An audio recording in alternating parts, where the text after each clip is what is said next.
गुरुपौर्णिमा म्हणजे काय? गुरुपौर्णिमा म्हणजे शिष्यानं आपल्या गुरुविषयीची उत्तराई होण्याचा दिवस.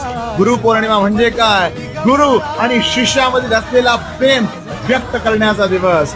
गुरुपौर्णिमा म्हणजे काय? आपल्या भक्तानं, आपल्या शिष्यानं आपल्या गुरुच्या चरणी अखंड नतमस्तक होण्याचा दिवस.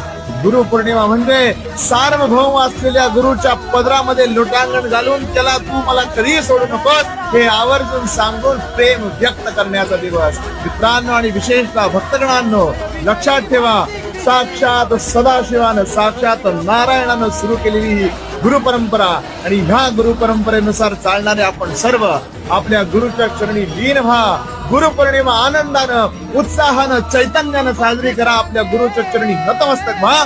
गुरु सदैव पाठीराखा होईल. श्री स्वामी समर्थ.